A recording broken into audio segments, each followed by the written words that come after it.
Bonjour à tous et merci de vous joindre à notre webinaire sur la justice s'adapte. Voici quelques notes d'ordre aspect administratif. Nous avons reçu un énorme écho à ce webinaire et nous accueillons un très large public. Si vous rencontrez des difficultés techniques, la première chose que nous vous demandons est simplement de quitter la réunion et d'y revenir en utilisant le lien fourni. Soyez assurés que LexisNexis distribuera un enregistrement de la présentation dans les prochains jours, ainsi que des ressources supplémentaires pouvant vous être utiles. Nous avons également reçu de nombreuses questions avant le webinaire et nous ferons de notre mieux pour répondre à beaucoup d'entre elles. Si vous souhaitez soumettre une question aujourd'hui, veuillez le faire en utilisant la section « Chat ». Nous tenterons d'y répondre.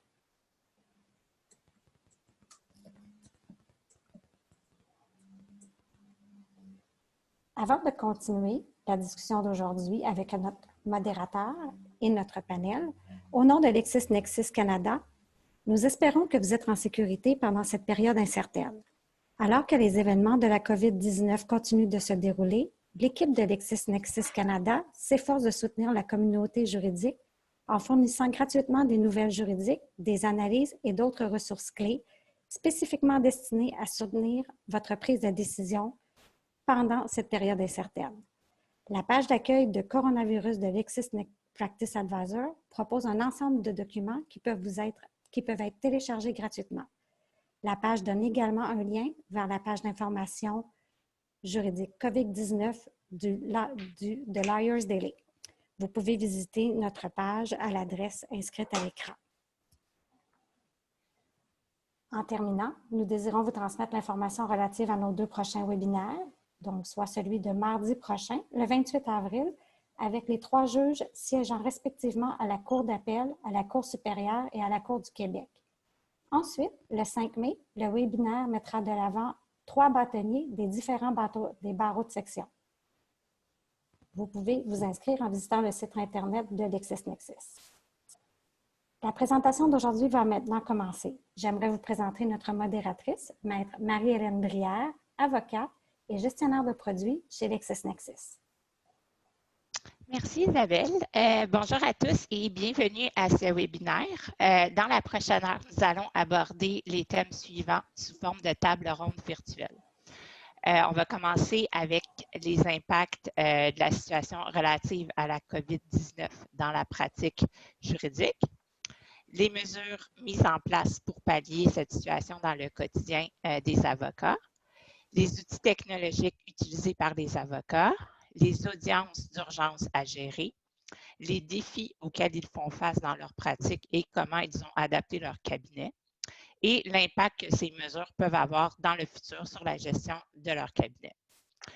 Nous avons l'honneur d'avoir 3 panélistes avec nous aujourd'hui qui répondront à différentes questions. Sans plus tarder, je vous les présente. Tout d'abord, on a avec nous Maître Luce Bourassa.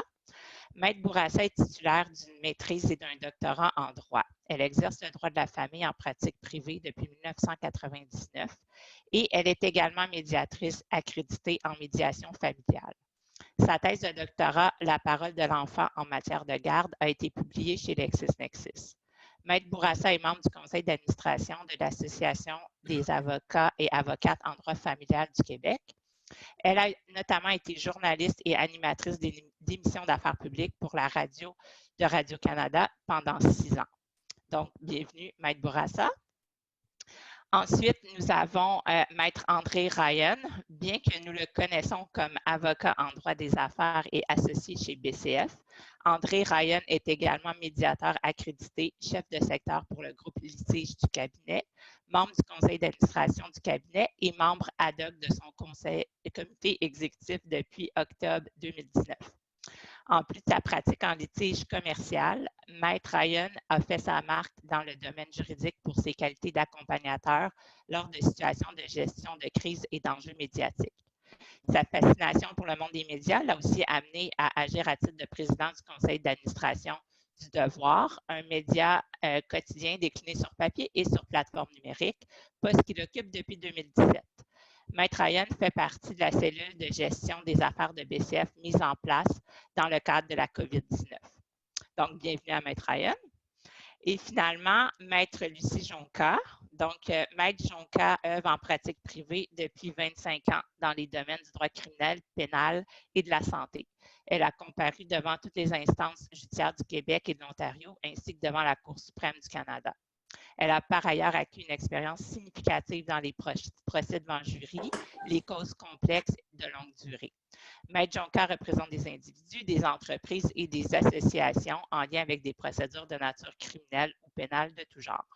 Elle a agi en 2017 à titre de procureur-chef à la commission d'enquête sur la protection des sources journalistiques.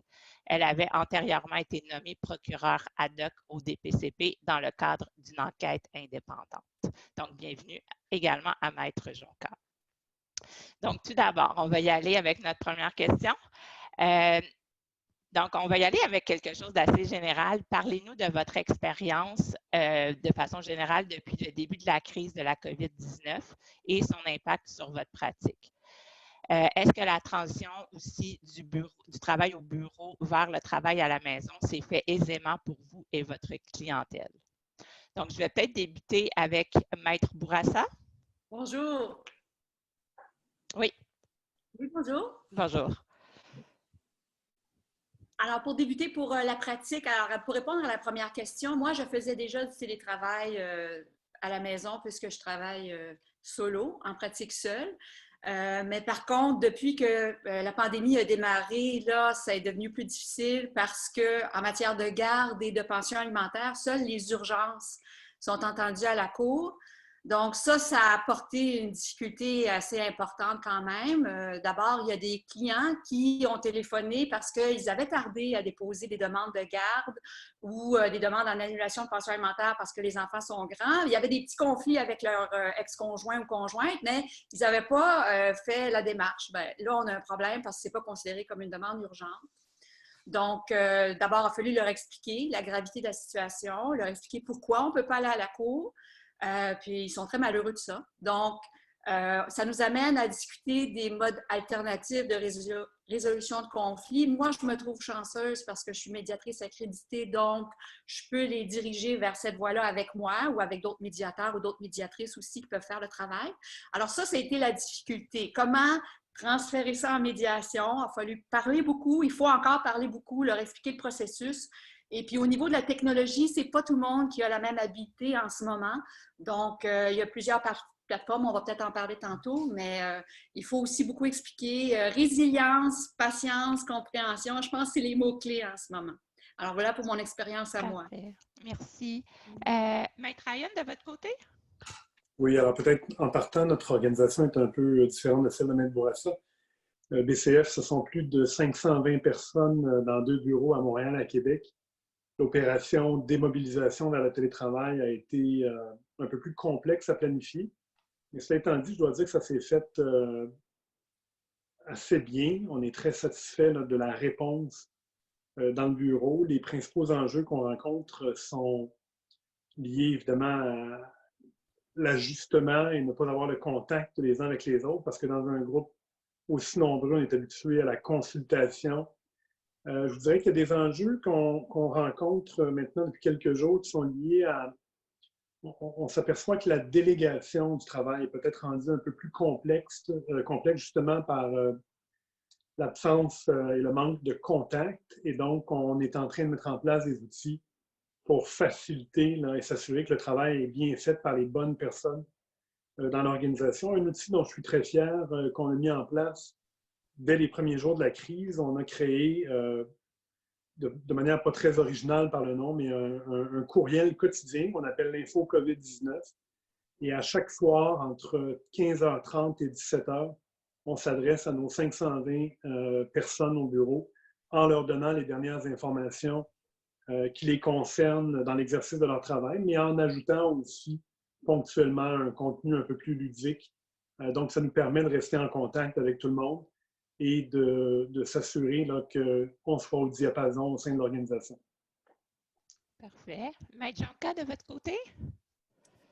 Oui, alors écoutez, nous, on est plutôt un cabinet boutique c'est plus restreint naturellement que BCF, mais on avait déjà un système d'urgence téléphonique en ligne 24 heures depuis des années. Donc, croyez-moi, ils savent nous retrouver peu importe l'heure ou le jour. Alors, il faut toujours faire preuve d'une certaine flexibilité, d'adaptabilité au niveau de notre pratique.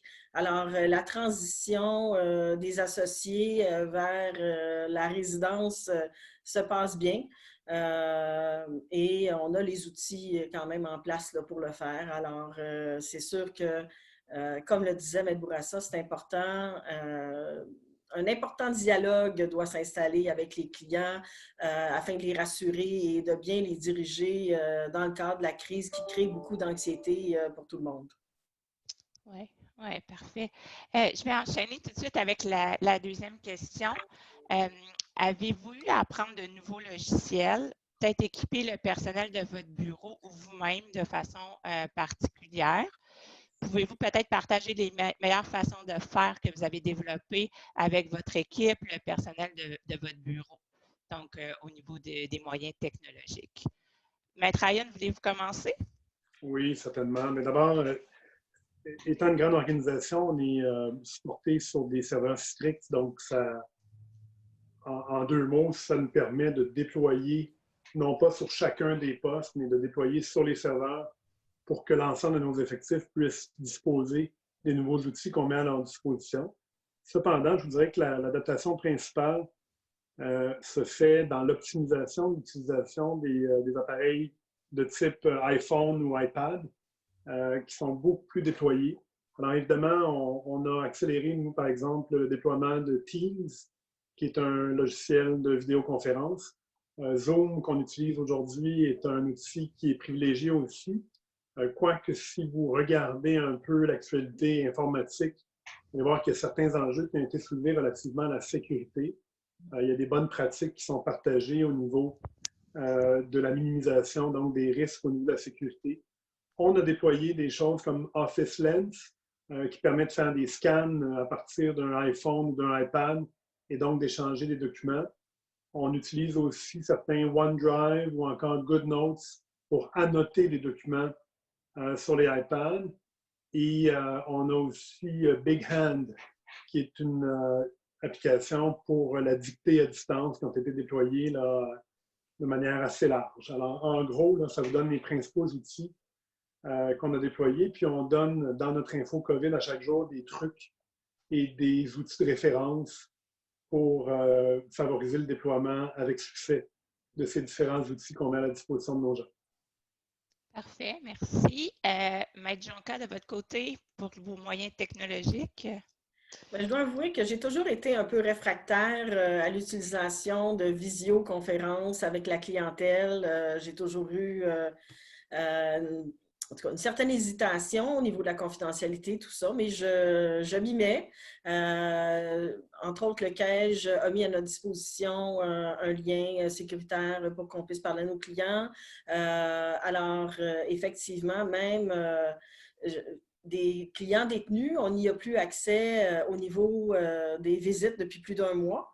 Alors, on est obligé, si on veut préparer les auditions, là, de se servir de ce type d'outils-là. Alors, c'est vraiment plus de se familiariser avec ce type d'échange que j'ai dû mettre en place. Et je dois avouer que ça se passe relativement bien. Parfait. Pour vous, de votre côté, Maître Bourassa? Oui, bien, la technologie, le CAEJ aussi a mis en place un système de visioconférence intéressant. La difficulté, en ce qui me concerne, moi, en matière familiale, c'est que je fais affaire avec le client en médiation, donc les habiletés techniques ne sont pas les mêmes. J'ai déjà tenté avec le CAEJ, avec certains clients, ça n'a pas fonctionné, mais vu que le Zoom est déjà quand même passablement utilisé par plusieurs clients en ce moment dans leur vie courante, bien, on a fait appel au Zoom. Là-dessus, moi, j'ai des réserves au niveau de la confidentialité des informations qui circulent, la confidentialité aussi de la médiation. C'est qu'il y a plusieurs enfants qui sont encore à la maison, donc il faut faire attention aux petites oreilles indiscrètes qu'ils peuvent entendre. Alors, avant même la conférence, la visioconférence, moi, je suis au téléphone avec eux et je leur explique la difficulté qu'on a davantage par ce mode-là. Parce que dans mon bureau, on ferme la porte, tout est beau. Là, je sais qu'il n'y a pas d'oreille indiscrète. En tout cas, il ne devrait pas y en avoir. Mais c'est ça. Donc, s'assurer de la confidentialité. Je leur envoie un avis de confidentialité, le contrat de médiation, où j'explique bien pourquoi c'est important. Puis je veux qu'ils le signent devant moi quand on se voit. Puis on fait une photo avec le cellulaire. On me le retourne, comme ça, j'ai une garantie qu'on s'est bien compris, qu'on est bien protégé. Il y a du FaceTime aussi que j'ai fait avec certains clients, mais ça demande beaucoup d'explications parce que les habiletés, ça, comme je le disais, là, je me répète, là, mais on n'est pas tous au même niveau, donc il faut s'y faire. Voilà. Parfait, merci. Pour notre prochaine question, peut-être un petit peu d'ordre un peu plus pratique, comment gérez-vous les urgences de vos clients? Et quels sont vos caractères d'urgence? Donc, comment vous les définissez? J'aurais le goût de commencer avec Maître Jonca au niveau du droit criminel et pénal. Oui, parfait. Alors, écoutez, moi, les urgences relèvent de 3 sphères dans mon domaine, mais ont un commun dénominateur qui est la liberté du client. Alors, la première urgence, naturellement, c'est les requêtes en cautionnement. Que nous devons faire, pas nécessairement de façon virtuelle, mais en se présentant à la Cour. Il y a également les demandes devant le tribunal administratif du Québec pour les personnes qui sont déclarées non criminellement responsables ou inaptes, où il peut y avoir des requêtes d'urgence pour pouvoir les faire remettre en liberté sous condition. Je sais qu'on va parler plus tard là, d'audition virtuelle, alors j'y reviendrai. Et il y a aussi quand même ce qui occupe une bonne partie du temps, c'est le rapatriement de détenus canadiens à l'étranger, particulièrement des États-Unis, aussi du Costa Rica, mais on se comprend que les détenus dans des centres de détention privés qui comptent plus de 3000 détenus au même endroit sont une préoccupation importante. Alors, on est en pourparlers là, avec le gouvernement canadien pour le rapatriement des détenus canadiens à l'étranger. Oui, parfait. Maître Bourassa, de votre côté, est-ce que c'est quelque chose que vous voyez, des urgences, j'imagine, au niveau familial? Bien, c'est sûr que les critères pour être entendu en ce moment, c'est l'urgence. Moi, j'en ai eu une urgence vers la fin du mois de mars, mais dans ce cas-ci, c'est parce que monsieur se représentait seul. Donc, si j'avais eu un confrère, un collègue, ou une collègue, on aurait pu négocier quelque chose, mais dans ce cas-là, c'était impossible de le faire. Donc, on est obligé de se présenter physiquement à la cour. On a eu une ordonnance de sauvegarde. Mais c'est vraiment pas agréable. On comprend très bien qu'on n'a pas à se présenter à la cour et on va tout faire pour ne pas le faire. En ce qui concerne ma matière à moi, matière familiale, il y a les gardes partagées qui ont soulevé aussi plusieurs débats. Moi, je vous invite à consulter sur Internet ce que d'autres collègues aussi ont déjà écrit.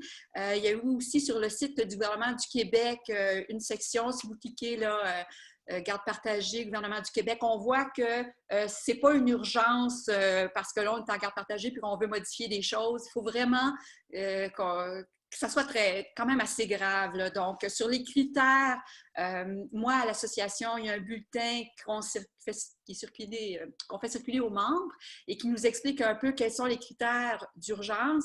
Mais en un temps de pandémie, les tribunaux nous appellent à être créatifs, conciliants, collaboratifs. Tous les mots de coopération, il faut les utiliser et éviter là, le plus possible de se rendre à la cour en matière familiale. C'est certain, oui. Parfait, merci. De votre côté, Maître Ryan? Oui, alors BCF est un bureau de droit des affaires, donc on a une clientèle assez variée, puis plusieurs départements. Je vous dirais que je départage les grands groupes d'urgence qui ont été portés à notre attention en 5 grandes familles. D'abord, tout ce qui est lié à l'exécution du travail. Donc, on a beaucoup de clients qui nous ont appelés, bon, mais qu'est-ce qu'on peut faire, qu'est-ce qu'on ne peut pas faire? Ça s'est traduit aussi par l'analyse de la liste des services essentiels publiée par le gouvernement, liste qui est une liste vivante, là, donc qui change à chaque jour et qu'on essaie d'expliquer. Le deuxième grand chapitre, je vous dirais, c'est tout ce qui est lié à la santé et à la sécurité au travail, principalement notre groupe de droit de l'emploi qui a été extrêmement sollicité sur toutes sortes de questions liées à la santé et la sécurité de leurs employés. Troisièmement, et ce n'est pas en ordre d'importance, ça c'est des grandes familles, toutes les questions que j'appellerais liées à la gestion des contrats et, passez-moi l'anglicisme, du cash flow, donc du flux monétaire des entreprises. Je vous donne un exemple. La grande question, est-ce que la pandémie, est-ce que la COVID-19 est oui ou non un cas de force majeure qui permet de suspendre une prestation? La jurisprudence nous enseigne que c'est une analyse de facto, donc au cas par cas, mais on a énormément de demandes. Il y a beaucoup de publications qui se font là-dessus. Le déploiement des mesures de confinement aussi dans les entreprises et finalement, je dirais, la compréhension et l'aide à l'application et au déploiement des diverses mesures gouvernementales qui sont annoncées à chaque jour, chaque semaine. Beaucoup d'entreprises nous posent des questions, on fait de l'accompagnement. Pour ce qui est du volet litige, bien, on se fie beaucoup évidemment à la liste des services d'urgence qui est publiée par les divers tribunaux. Injonctions, évidemment, des choses comme ça, on en a fait, on a fait des auditions, on y arrivera. Et je vous dirais qu'au cours des prochains jours, on entend pousser sur la médiation dans certains dossiers parce qu'il y a des outils de médiation en confinement qui sont en déploiement. Et je pense aussi qu'avec l'annonce du retour progressif des activités, on va faire une petite poussée sur la révision des protocoles d'instance et commencer à discuter avec nos collègues des adaptations nécessaires dans les circonstances. Parfait, je vais enchaîner avec la prochaine question. Avez-vous participé à des audiences virtuelles? Et si oui, pouvez-vous partager cette expérience avec nous? Je crois que Maître Jonca avait une expérience. On va commencer par vous. Oui, bien, ma première expérience était plutôt une audience téléphonique avec le maintien de l'incarcération au niveau de la ségrégation. Alors, une chance que j'ai gagné, ou sinon je me serais retrouvée en cours supérieure en habeas corpus. Mais je dois avouer que ce n'est pas une expérience que je souhaite vraiment renouveler parce que, surtout avec une clientèle vulnérable qui est en ségrégation depuis plusieurs mois, on n'a pas de contact visuel. Alors, c'est dur de s'assurer de la sécurité de notre client. Une expérience un peu plus heureuse est devant le tribunal administratif du Québec où, bien que ce soit virtuel pour le client et l'équipe traitante, on est présent avec les commissaires au tribunal administratif. On se comprend que quand quelqu'un est déclaré non criminellement responsable, normalement, il est revu, il y a une première audition, il est revu uniquement 1 an après le fait. Donc, on peut demander ce qu'on appelle une révision facultative pour pouvoir faire remettre en liberté sous condition quelqu'un qui est sous la juridiction du tribunal administratif. Alors, comme je dis, le client est à l'Institut avec l'équipe traitante et on est au tribunal. Et une première pour moi, en mai, il y aura une audition entièrement virtuelle lors de laquelle uniquement le greffier sera présent dans la salle de cours. Les décideurs et les procureurs seront par le site logiciel web RTC, je crois, et chacun se branchera. Là, on essaye aussi de régler la préoccupation relativement au caractère public des audiences et pouvoir donner des liens pour une couverture journalistique si nécessaire, également aux gens qui leveront la main.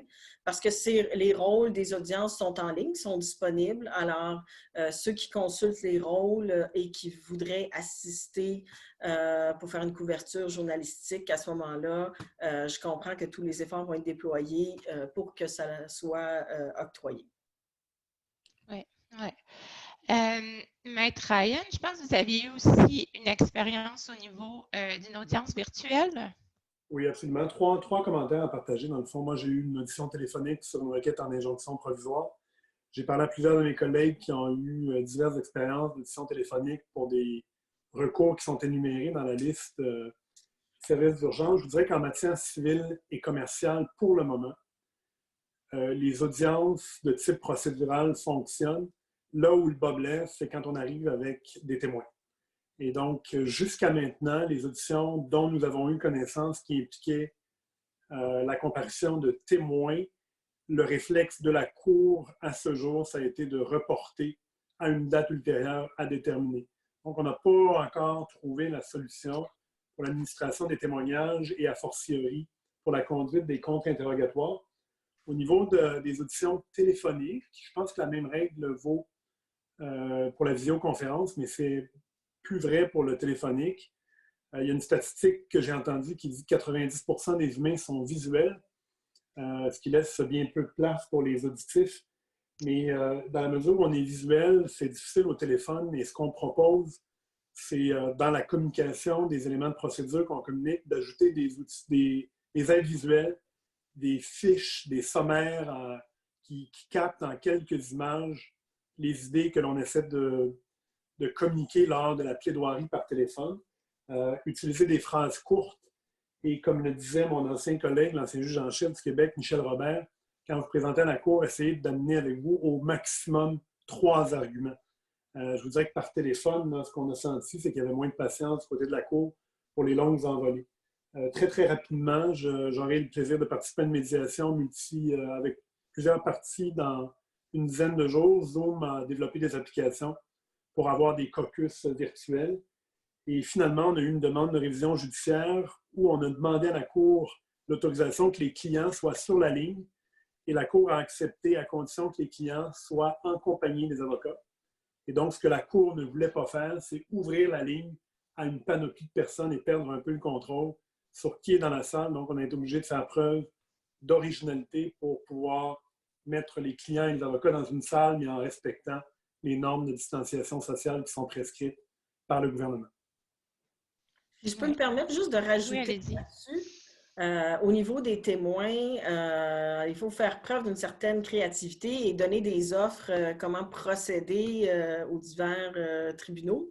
Au tribunal administratif, puisque les témoins ne pouvaient pas physiquement être présents, on a offert de faire des affidavits des différents témoignages et une semaine à l'avance, c'est signifié à toutes les parties. Et par les moyens technologiques, assermenter les clients qui ensuite nous renvoient par numérisation les documents signés pour qu'on puisse les produire. Alors, c'était juste ça que je voulais ajouter comme une idée pour ne pas faire déplacer les gens inutilement. Oui, parfait. Merci. Merci, Maître Jonca. Je vais m'adresser maintenant à Maître Bourassa. Vous avez été appelé à migrer votre pratique en médiation vers un environnement virtuel. Pouvez-vous nous partager cette expérience? Comment ça s'est passé? Peut-être les plus, les moins, ce que vous auriez peut-être à suggérer à ceux qui nous écoutent en ce moment? Bien, la médiation à distance, c'est quand même un concept qui existait, la médiation depuis un certain temps. D'ailleurs, il y a un guide qui a été préparé, qu'on peut se procurer là, sur le site du Barreau du Québec, qui vous explique très bien comment fonctionner, qui est excellent, c'est certain.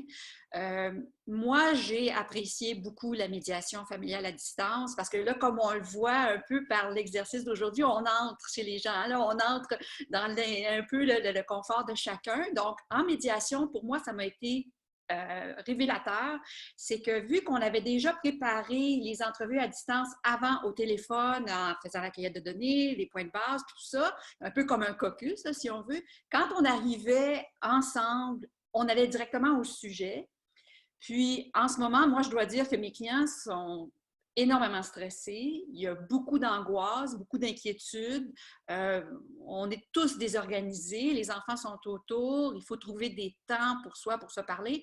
Donc, on est allé directement au cœur du sujet. Et moi, j'ai trouvé que les émotions étaient encore plus présentes que quand on est dans son camp à soi, au bureau, avec moi. Puis c'est des gens que j'avais déjà vus, là. On était en révision d'entente. Donc, ça m'a fait chaud au cœur. Puis en même temps, ça leur a permis d'exprimer ce qu'ils vivent en ce moment. C'est très, très stressant. Donc, ils ont pu libérer un peu d'émotions, puis c'était bienvenu.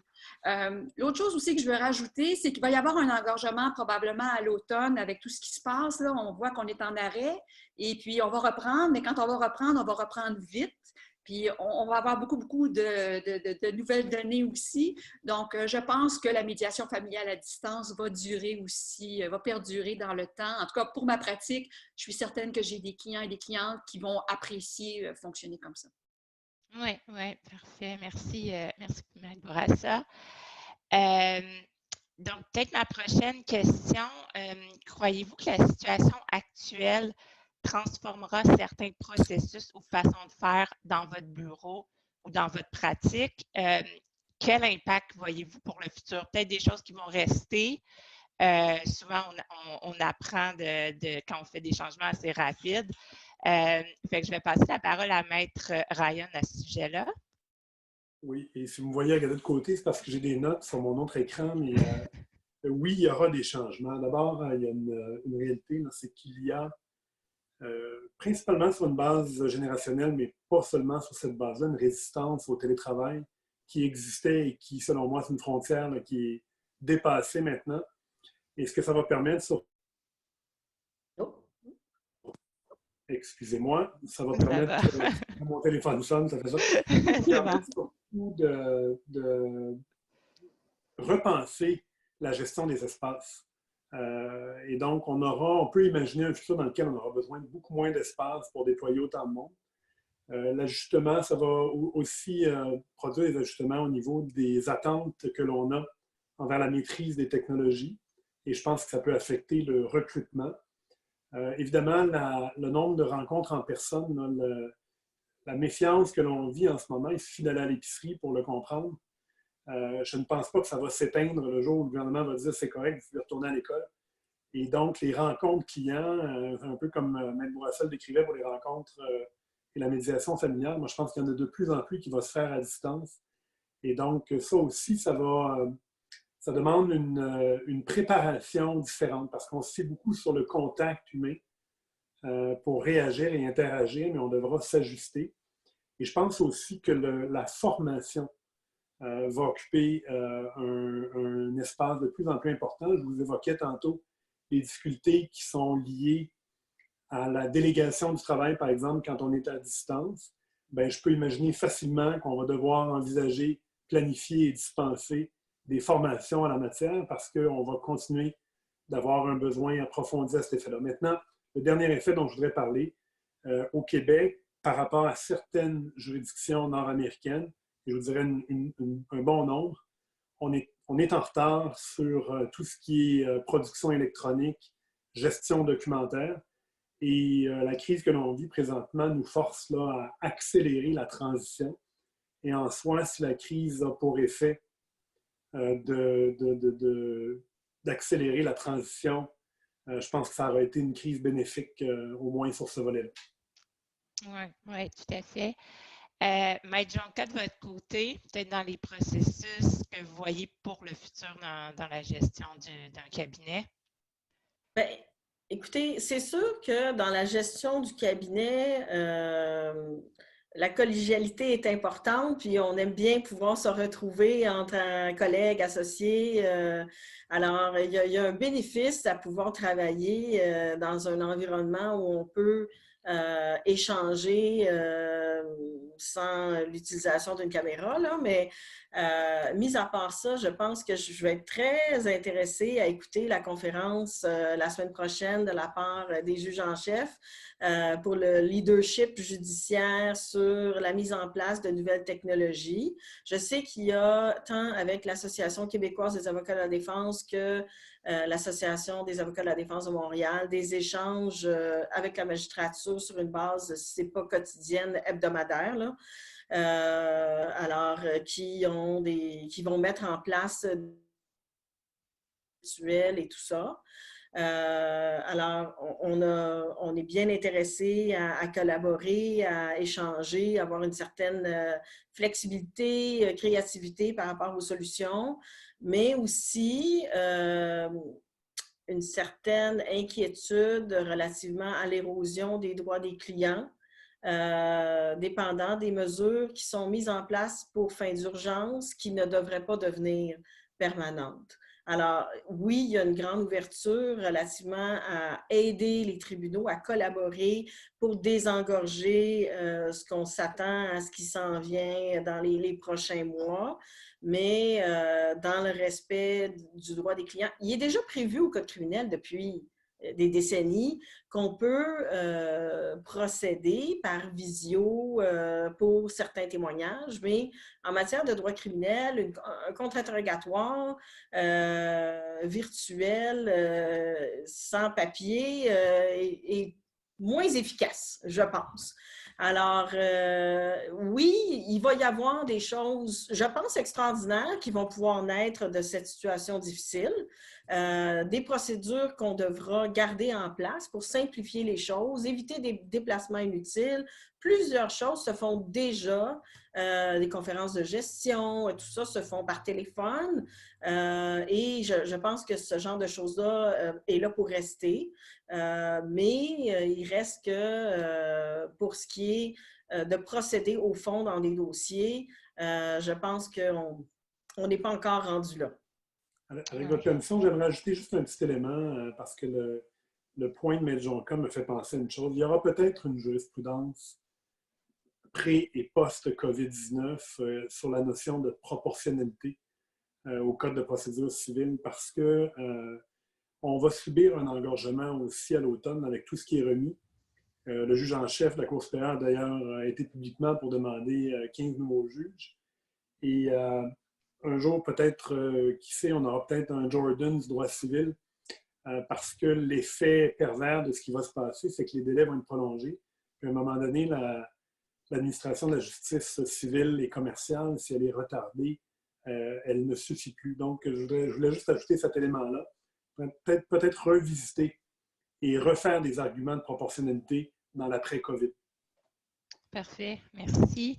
Maître Bourassa, de votre côté, on a parlé avec la médiation. Est-ce que vous voyez d'autres impacts à long terme? En ce moment, on peut déposer des consentements intérimaires et des consentements finaux par envoi par courriel la veille. Il faut vérifier aussi chaque palais de justice sa façon de faire. On en recevait ce matin un communiqué du barreau de Laurentide de la Nodière. Alors, il faut voir comment on fonctionne. Évidemment, les adresses courriel sont différentes pour chacun. Mais ça, moi, j'apprécie beaucoup que je puisse... avant, on le faisait par télécopieur, là, mais là, on le fait par courriel. Aujourd'hui, j'en ai fait un. J'ai numérisé tout ça, puis j'ai envoyé ça. C'est sur le rôle de demain, puis on nous envoie les jugements par la suite par courriel. Donc ça, c'est merveilleux. Puis on parle des audiences virtuelles, mais avec tout ce qui a été dit tantôt, là, c'est ça, il va falloir faire attention. Il y a une partie qui va pouvoir se faire aisément, mais une autre partie où c'est un petit peu plus compliqué, puis je pense qu'on va quand même être obligé de se déplacer en certains contextes à la cour. Donc, c'est à voir. Oui. Oui. Parfait, merci. Donc, on va y aller avec, on a reçu des questions, ce qui est très intéressant à l'avance de nos participants. Fait qu'on va y aller avec des questions comme ça. Comment est-il possible de montrer les documents aux témoins en contre-interrogatoire? La visioconférence ne rend-elle pas le contre-interrogatoire plus difficile et moins efficace? On a glissé un mot tantôt. Maître Jonca, peut-être si vous voulez continuer sur ça? Bien, écoutez, c'est sûr que si on envoie les documents de contre-interrogatoire en matière de droit criminel 10 jours d'avance, là, je pense qu'on va manquer notre punch. Alors, je sais que le niveau de transparence doit être là, mais avec des témoins qui sont plus récalcitrants, c'est sûr que la présence physique est primordiale. Et je ne sais pas encore, mais peut-être que des gens qui nous écoutent pourront me renseigner. Je ne sais pas encore comment, par visioconférence, échanger les documents pour procéder. Alors, comme je dis, idéalement, il y a des choses qui devraient se faire en personne, mais temporairement, il faut faire avancer les choses. Donc, on va vivre avec les moyens du bord.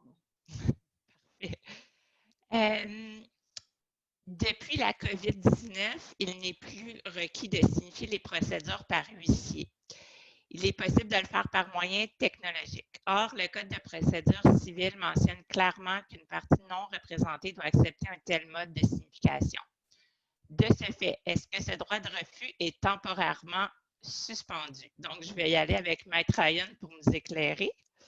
Oui, peut-être juste avant de répondre, j'ai complété le point précédent et ajouté que en matière civile et commerciale, immanquablement avec ce que l'on vit, on va s'en aller vers la pleine divulgation, incluant les documents de contre-interrogatoire. Et par ailleurs, les outils comme Zoom permettent d'exhiber un document à la fois, tout en maintenant la conférence vidéo. Le problème qu'on a, évidemment, c'est que la fenêtre dans laquelle le visage de la personne avec qui on communique rapetisse, et donc pour lire les réactions puis le rectifié visuel, ça devient de plus en plus complexe. Pour ce qui est de la notification, de la signification des procédures, moi j'ai eu le plaisir dans une vie antérieure de représenter l'ordre professionnel des huissiers, on dit. Et je pense que les huissiers auront des représentations à faire après la crise parce qu'il y a une partie de leur travail là, qui est indiquée. Moi, j'ai confiance dans leur lobby pour pouvoir reprendre le mode habituel. Mais ce qui est évident, c'est qu'on est en train de généraliser une procédure qu'on savait possible. La seule difficulté qui reste, c'est celle de démontrer la livraison là, des documents. Je peux dire que dans la pratique, dans notre pratique à nous, au bureau, on a une bonne collaboration des procureurs. Par exemple, lorsque l'on sait qu'une partie a été représentée dans le passé par un cabinet ou un avocat en particulier, on peut communiquer avec par téléphone et lui dire « J'ai une procédure à transmettre à ton client, accepterais-tu de vérifier ou de recevoir signification? » Mais la généralisation, selon moi, est à court terme et on va revenir vers une notification de la nature de celle qui est exigée par le Code. Il est possible, par contre, et j'espère qu'on envisagera d'assouplir certaines règles du Code de procédure civile, par exemple celles qui nous obligeaient, nous contraignaient à notifier une inscription en appel à la partie plutôt qu'à son procureur. On trouvait que c'était exagéré. Est-ce qu'on pourra donc moduler dans le futur les exigences de signification en personne, on l'espère. Parfait. Est-ce qu'on a d'autres commentaires pour la signification? Non, on va enchaîner. OK. Lors de la tenue de votre procès ou audience virtuelle, aviez-vous des jeunes enfants à la maison? On va élargir ça à des distractions. Si oui, comment les juges et les témoins ont réagi? Cela a-t-il compliqué la tenue du procès? Je ne sais pas qui veut se lancer. Maître Ryan, Maître Jonca. On en a parlé hier. Je peux peut-être donner un premier élément de réponse. Ouais. La réponse est oui. Dans mon cas, mes enfants sont élevés, mais c'était mon quatrième qui a 4 pattes, qui se promenait autour de moi et qui me disait, qui faisait distraction, mais on l'évoquait avec un certain humour lorsqu'on s'est parlé entre nous. Pour le panel, il y a 20-25 ans, on ne pouvait pas imaginer une femme allaitée dans un lieu public. Maintenant, M. Jonca faisait la remarque, on peut allaiter au Parlement. Donc, on peut facilement imaginer que les mœurs vont évoluer rapidement et que les distractions vont être levées. Moi, j'ai eu un appel conférence avec des clients français la semaine dernière, une vidéoconférence. Et le monsieur en France, qui a 3 enfants à la maison, était dans sa voiture parce que c'est la seule place où je peux avoir une certaine tranquillité. Donc, je pense qu'il y aura de la souplesse dans l'appréciation. Oui. Mais Jonca, vous voulez compléter?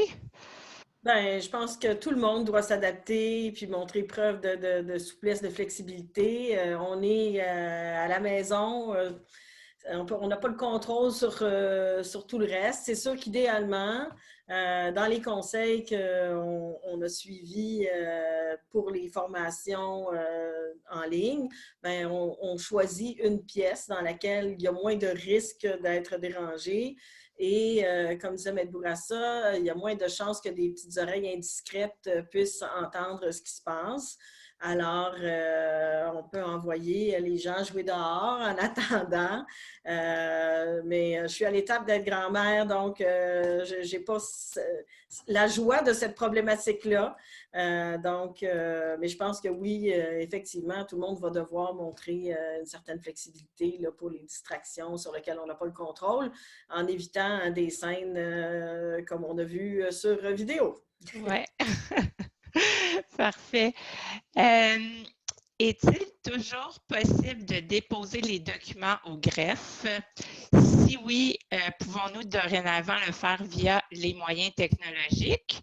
Je vais peut-être m'adresser à Maître Bourassa pour cette question-là.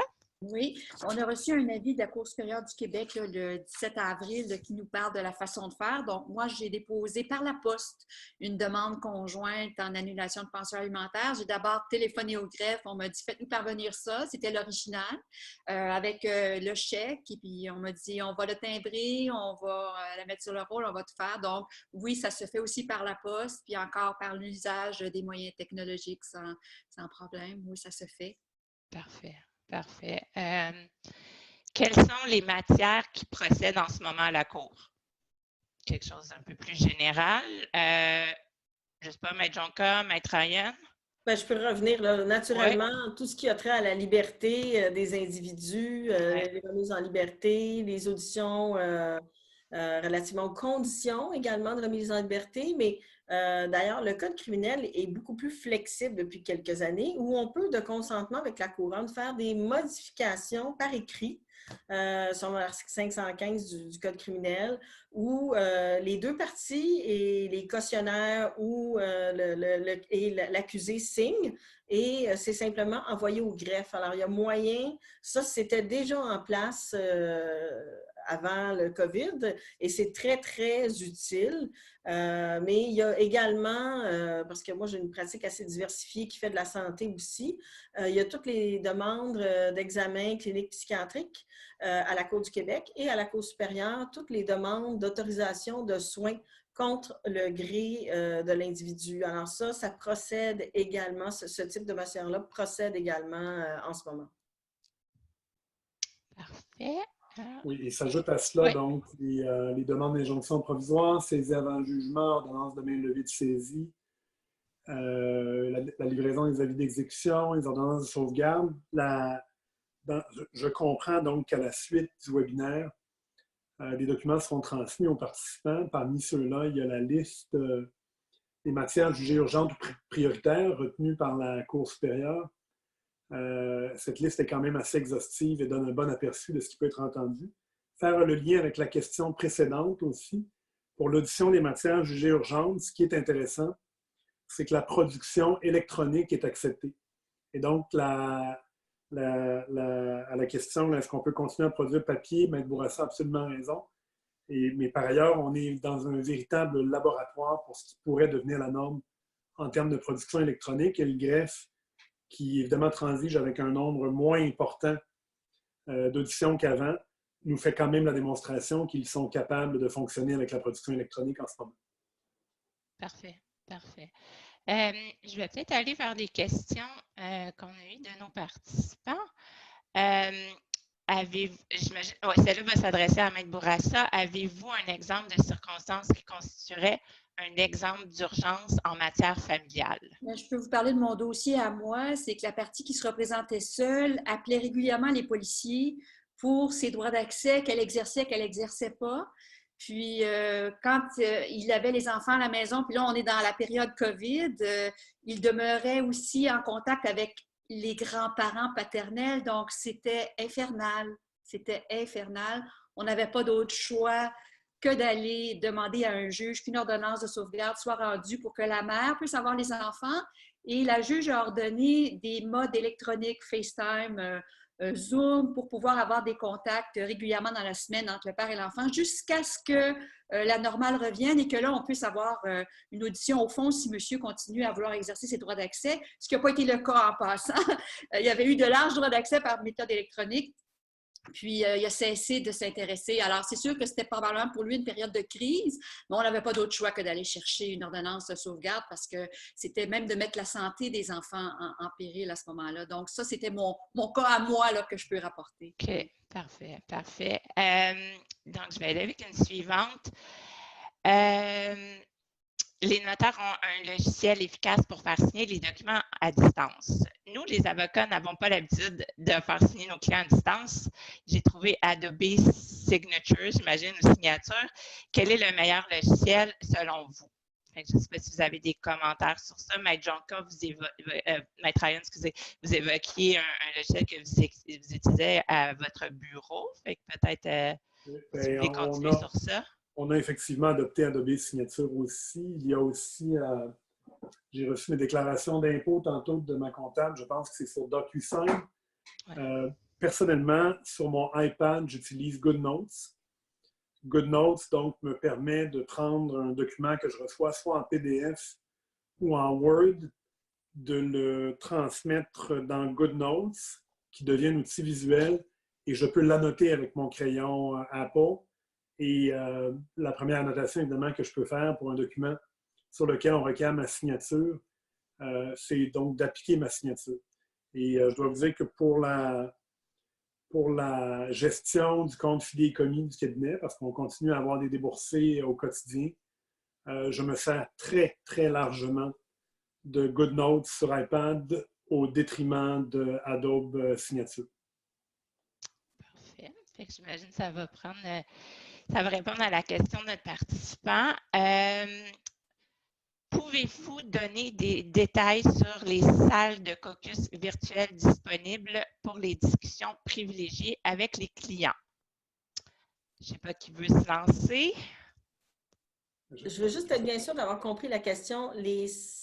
Est-ce que c'est un site ou une salle de caucus virtuel? Je pense que ça fait écho, Medjonka, à un commentaire que j'ai mis plus tôt sur une médiation qui est envisagée, où on aura donc des salles de caucus virtuelles.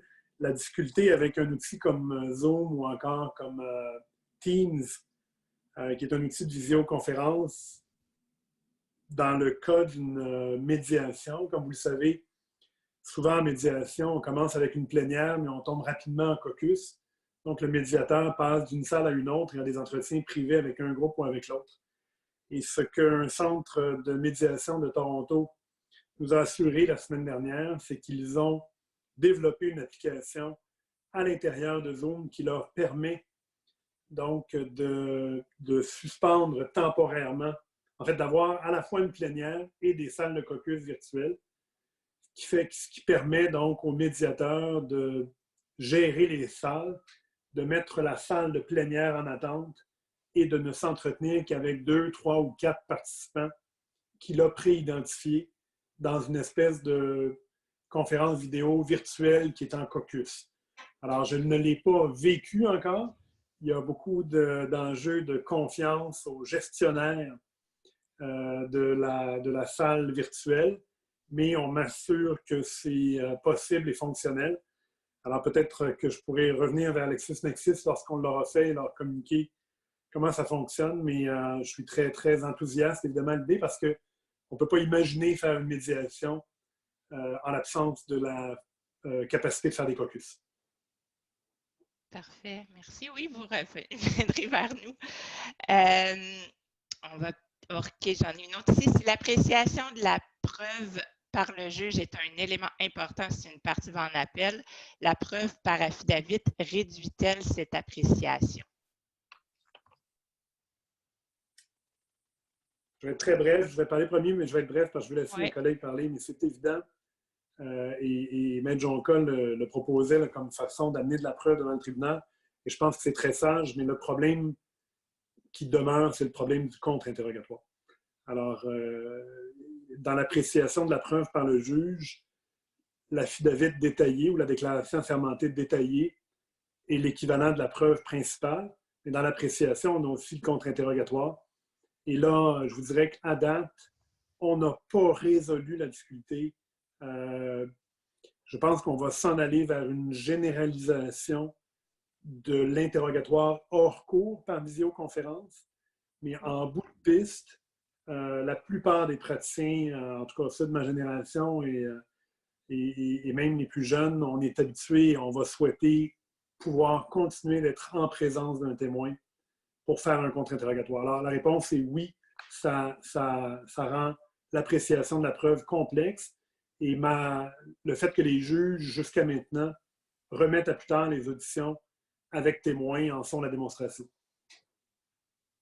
Medjonka, Bourassa, avez-vous quelque chose à ajouter? Moi, je suis entièrement d'accord. Oui, parfait. Également, comme je vous dis, dans ce cas-ci, c'est moi qui ai offert au tribunal parce que, bien que ça ne soit pas décidé d'avance et que le tribunal pourra aller dans le sens qu'il le veut, ça n'est pas contesté. Alors, si le DPCP avait décidé de contester, là, ça aurait peut-être été plus problématique. Mais pour le moment, ce n'est pas contesté. Bien que ce n'est pas prédécidé, comme je vous dis. Alors, il y aura certainement certaines appréciations. Par ailleurs, l'accusé dans ce dossier-là sera présent et les témoins, il s'agit de son épouse et son père qui confirment simplement certaines façons de respecter les conditions. Donc, le client lui-même va pouvoir être contre-interrogé sur ces témoignages-là également. Là. Alors, c'est sûr que si c'était quelque chose de contesté au fond et que l'information sur le respect des conditions et ce qui serait mis en place s'il était remis en liberté, là, ça serait plus problématique. Oui, tout à fait. De quelle façon procédez-vous à l'assermentation d'affiant? Je ne sais pas si quelqu'un a une expérience. Nous, je peux vous dire qu'on a, à l'intérieur du secteur litige chez BCF, on a environ 75 avocats. Et peut-être, je n'ai pas le chiffre exact, mais je vous dirais pas loin d'une cinquantaine d'adjoints, adjointes juridiques, là, qui, parmi lesquels on a peut-être une 35-40 commissaires à la fermentation. Et pour la plupart d'entre elles, on a mis à leur disposition tous les outils qui permettent de recevoir des signatures et de les assermenter à distance.